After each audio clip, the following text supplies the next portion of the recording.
What's going on, traders? We're going to get straight into it. Like, subscribe, comment your thoughts below. Let's get into the video. So the question is whether or not this is a trap or a dip buying opportunity. And while I can't give you guys a definitive answer, I will say this much.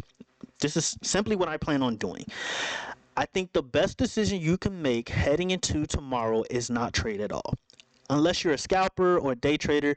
If you're a swing trader, I think the best decision you can make is just simply wait till Tuesday. Why do I say that? Well, one, tomorrow is a bank holiday, so it kind of makes sense why we're seeing a recovery towards the upside if we want to exclude the news between Trump and China. The second reason is because Tuesday, Jerome Powell speaks. Now, I don't know if he's going to speak on rate cuts, or he's simply going to show up and say good morning, good evening, and then walk away. I don't know for sure. But I think the best decision you can make, which I'm sure 99% of you are not going to do because trading is an addiction, is to simply sit on cash. That's just me. You do what you want with that information. Now, let's talk about the overall market here. I think the first thing we should look at is Bitcoin, because Bitcoin is in an interesting spot here. And like I've been saying in the past, I don't know how many videos, I am bullish on crypto for the fourth quarter. Why do I say that? Well, if we look at Bitcoin's weekly time frame and you see this inverse head and shoulders pattern, all we did on Friday was simply retest the neckline of this inverse head and shoulders pattern. And we talked about this key level in our last video, which was 109K, which is a very pivotal level. You see a rejection here, rejection here, rejection here, and then you broke out, you retested this level, you broke out again, and then you retested it all over again. Not only did you retest it, you bounced off of it, and now you are reclaiming the 100 MA when it comes to Bitcoin. And so in order for me to be bearish on Bitcoin, I would need to see Bitcoin break below 97K. Until that happens, I am bullish on Bitcoin. I am bullish on crypto in general. Now, why do I say 97K? Well, simply because these guys right here, 97K is basically where these guys are. If we manage to stop these guys out of their position, I do believe we're going to get dragged down to 92K. And if you get below 90K, we'll say 88K being the minimum, you are breaking below this rising wedge pattern. At that point, you're heading towards the low 80Ks, possibly 75K, 75, 74K more or less. So that's what I'm looking at for Bitcoin. I have no reason to be bullish on Bitcoin. I mean, not bullish. I have no reason to be bearish on Bitcoin just yet. And if we even want to take a deeper dive here, right, you have this bullish engulfing candle, right?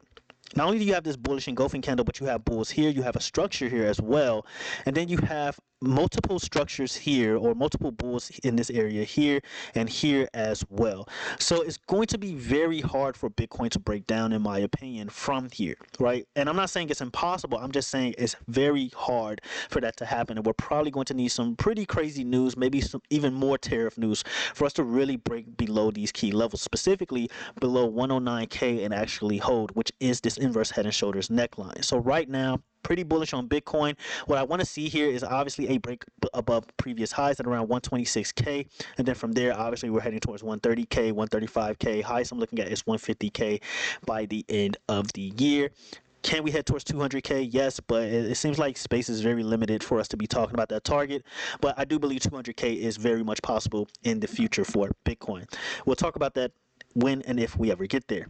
All right, so let's look at SPY, triple Qs, and then we'll get into some stocks real quick. So SPY.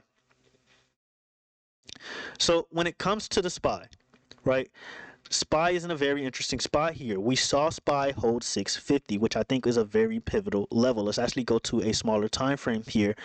And what I want to see when it comes to SPY, I mean, bears are just clearly present here. So what we want to see with SPY is just a breakout of this range here at around 675. 675 is your psych level. If we can break out of that and just simply get a convincing hold, then obviously we're at all-time highs, and I believe SPY at that point is basically heading towards 700. I think that would be insane, but it's very much possible, right? And the reason why I say that is because there is a lot of bears here. You stop these guys at their position some way, somehow, some crazy news will need to happen, obviously. If you manage to stop these guys out of their position, at that point you're squeezing. You're squeezing these guys out of their position. They're gone. All right, they are going to get destroyed. So again, what we want to see here with the SPY is a break above 675 psych level. And then from there, I mean, you're looking at a squeeze. I think you're going to squeeze towards 700. All right, what caused that? I can't say for sure, but that's what I'm looking at for the SPY. Now, if we're talking about downside here, let's go to the weekly time frame here. If we are looking at more downside, right? Maybe, you know, after hours it's just a fluke. if we are looking at more downside, then I imagine we're just going to simply head towards 640, right? And then we're going to bounce from there. I don't think we're going to completely break below 640. We'll probably see a little wick there, but ultimately I think we're going to recover from 640, and this is only if we continue towards the downside, and after hours just so happen to be a fluke. But if we see 640, I do imagine we're going to bounce. We gather liquidity, and then we possibly make a lower high, and then we do it all over again. That's what I'm looking at. But for now, things are looking okay. They're looking pretty good. I really can't say I'm bearish just yet until we see what happens heading into Tuesday. All right. Now, when we look at the triple Qs, now, when it comes to the triple Qs, pretty much the same thing here. You have this massive bearish engulfing pattern, and I'm not sure if Triple Q saw 582 after hours. Feel free to let me know there. But when it comes to 582, that's basically the level you want to see hold when it comes to the Triple Qs. And it looks like we've held that level pretty well. If we manage to break below 582, then I do believe the gates are open towards 565. And yeah, you definitely want to see 565 hold. If you manage to break below 565 and retest, so what you want to see here, if you're looking to be bearish, is break, retest. You're very illiquid towards the downside. You're talking about 533, 530s at that point. So that's something you don't want to see if you're bullish. Obviously, it's something you want to see if you're bearish. But for now, if we did see a retest of 582, 583 more or less, then I do believe we're going to head back towards the upside, gather some liquidity here, possibly hit 602, and then we'll have to wait and see what happens from there. What you really want to see here, if you're looking for all-time highs, is obviously a break and retest up that 607 level, and then from there you're heading towards all-time highs all over again, in my personal opinion. So that's what we're looking at for the triple Qs. We zoom out. If you're wondering where this trend line is coming from, even though I show it to you guys like 1,000 times, right here you have a rejection here, rejection here, rejection here, rejection here, rejection here. So this trend line would definitely need to hold. If you manage to give up this trend line, which is pretty far away. I mean, you're talking about a move towards 565. If you give up this trend line, you break below this, then yeah, you're probably heading towards the gap fill all the way at like 495. So we'll see. All right, so let's get into some stocks real quick. So first stock, someone asked about this in the last video, is Tesla. So when it comes to Tesla, I've been saying this for quite some time, and it doesn't mean I'm not trading Tesla to the upside or anything.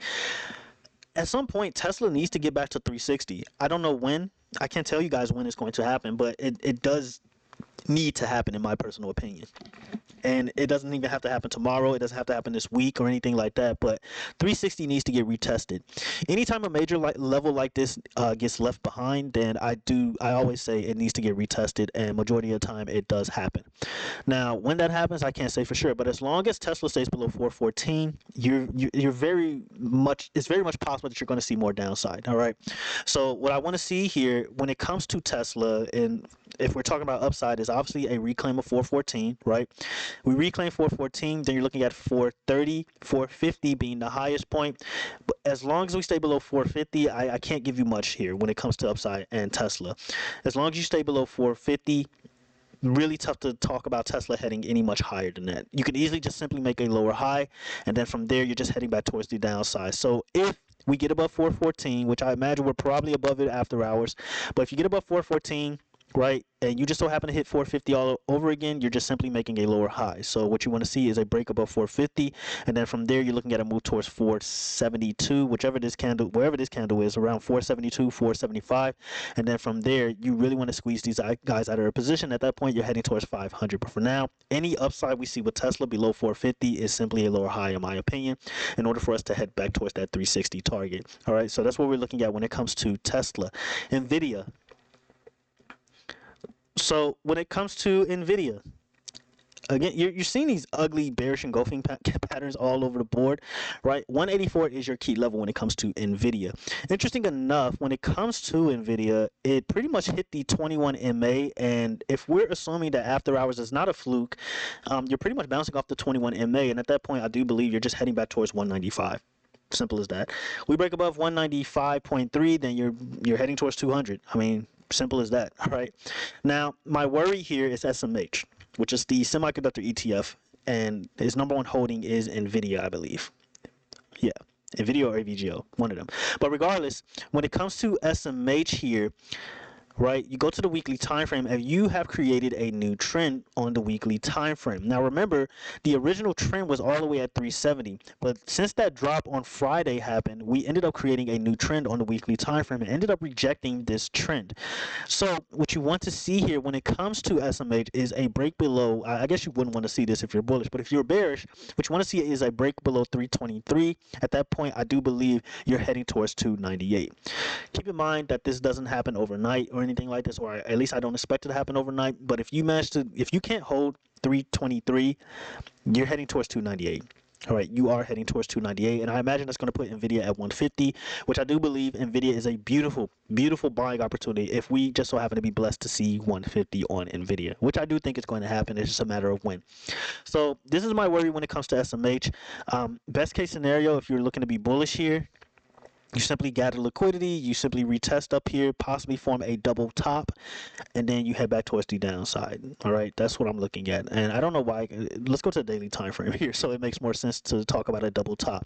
So again, we just form a double top up here. Your neckline will be here at 323, and then you break further down. All right, so that's what we're looking at when it comes to SMH. Kind of my main concern here, but for now, I would say that we're just simply retesting the upside, possibly head towards 350 all over again. Nvidia hits 295, I mean not 295, 195 all over again, and then we'll have to wait and see what happens from there when it comes to Nvidia. Someone asked about Meta in the Discord. So Meta, I think Meta is probably one of my favorite charts right now, simply because if Meta can reclaim 750, which we're pretty far away from, but if Meta can reclaim 750, I think there's hope. I think there's a lot of hope, and at that point, I do believe Meta is heading towards 800. All right, and at that point, you're forming some type of triple top. All right, where the neckline is not clear, but you could be forming some triple top. I assume it's going to be right here at around 690, 690. All right, so right now that's what I'm looking at for Meta. I would love to see Meta reclaim 750 for that move to 800. You're pretty illiquid all the way to 800 if you manage to get above 750. Not only above 750, but you will get above the 21 MA. If you manage to get above 750 with Meta, you are squeezing at that point, because these bears right here, all right, I tell you guys, these candles tell you everything you need to know. These bears right here, guys, they are going to panic. They're going to stop out of their position. They're going to get squeezed out, and you're just mooning at that point. All right, you're probably going to squeeze towards the upside, probably get some news or whatever, and you're heading towards 800 pretty easy when it comes to Meta. Amazon. So Amazon it's still behind in my opinion. I still think Amazon is behind so much when it comes to everything else. It's lagging behind of everything when it comes to the Nasdaq, and I think Amazon is still due for upside here. It's just a matter of when. You formed this reversal pattern here, so you have this symmetrical triangle here when it comes to Amazon, right?